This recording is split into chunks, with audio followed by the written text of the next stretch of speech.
નમસ્કાર મિત્રો, મારું યુટ્યુબ ચેનલ હર્ષદ સખિયામાં આપનું હાર્દિક સ્વાગત છે।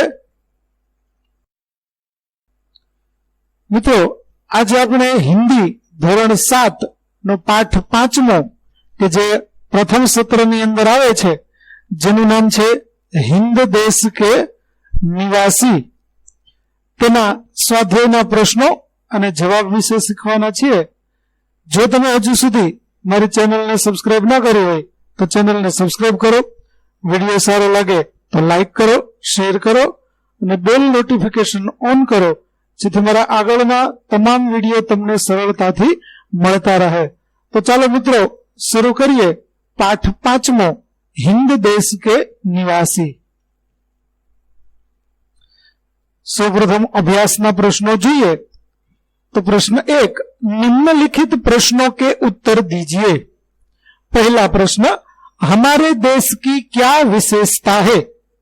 उसका उत्तर है, हमारे देश में भिन्न भिन्न रंग रूप और पहनावे वाले एवं अलग अलग भाषाएं बोलने वाले लोग रहते हैं।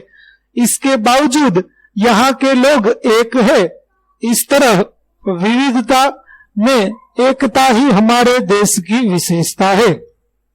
दूसरा प्रश्न, सभी नदियां कब एक होती है? उसका उत्तर है, सभी नदियां अलग अलग स्थानों से निकलती है, उनके बहाव भी अलग अलग है, परंतु जब वे सागर से मिलती है तब एक हो जाती है। तीसरा प्रश्न, सभी धर्मों का सार क्या है? उसका उत्तर है, सभी धर्मों का सार एक ही है, मनुष्य को बुराई से दूर रखना और उसे उन्नत बनाना। चौथा प्रश्न 2, शब्द पंखुड़ियों को उचित क्रम में रखकर वाक्य बनाइए। देखिए यहाँ पर शब्द पंखुड़ियां हमें दी गई है, तो उसका वाक्य कुछ इस प्रकार बनेगा, हम भारत देश के निवासी है। दूसरा है, उसका वाक्य बनेगा, कोयल की आवाज मधुर होती है। तीसरा है, उसका वाक्य बनेगा, फूलों की तरह हंसते रहना चाहिए। प्रश्न 2, गोले में से शब्द चुनकर अर्थपूर्ण वाक्य बनाइए। तो यहां पर हमें जो गोला दिया गया है उसमें से कुछ शब्द चुनकर हमें वाक्य बनाने हैं।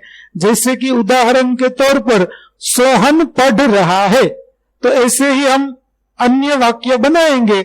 देखिए पहला वाक्य है, रिनल पढ़ रही है।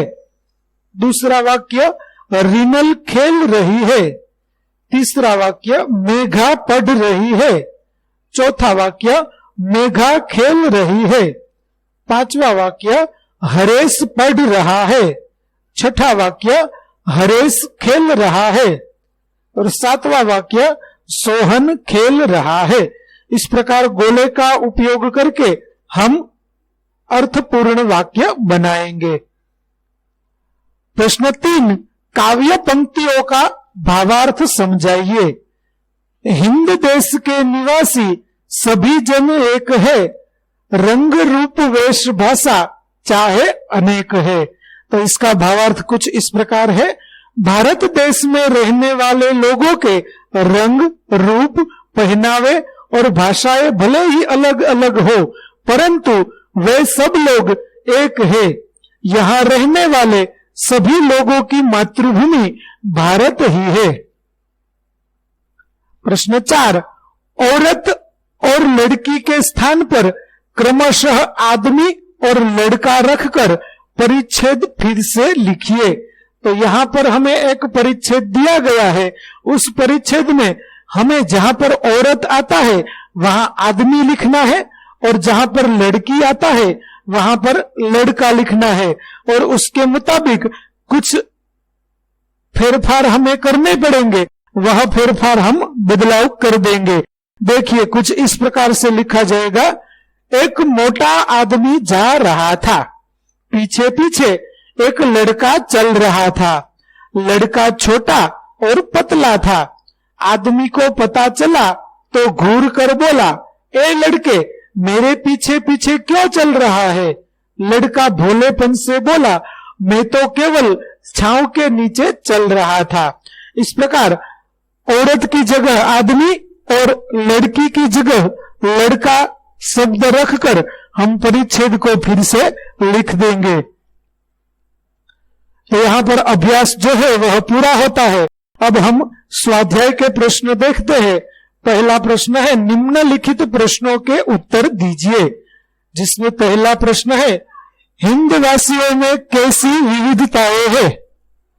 तो इसका उत्तर है हिंदवासी अलग अलग रंग और रूप के हैं, उनके पहनावे अलग अलग है, वे अलग अलग भाषा बोलते हैं, वे अलग अलग धर्मों को मानते हैं। इस प्रकार हिंदवासियों में अनेक प्रकार की विविधताएं हैं। माला में कौन कौन से फूल एक रूप हुए हैं। उसका उत्तर है माला में बेला, गुलाब, जूही, चंपा, चमेली आदि तरह तरह के फूल एक रूप हुए हैं। अगला प्रश्न है हिंद देश के निवासी कविता में किन नदियों का उल्लेख है। तो उसका उत्तर है हिंद देश के निवासी कविता में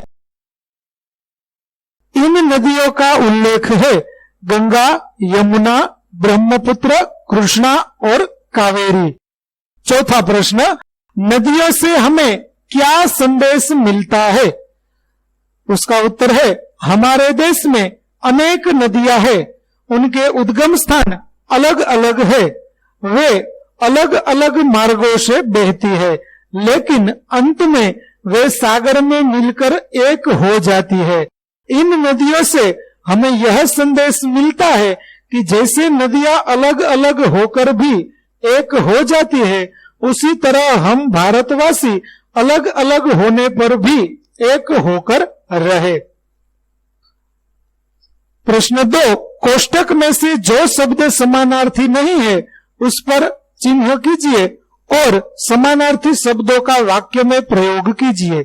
देखिए यह पहला है, उसमें जो पेड़ है वह समानार्थी नहीं है, बाकी के सब पंथ, राह और रास्ता सब समानार्थी है।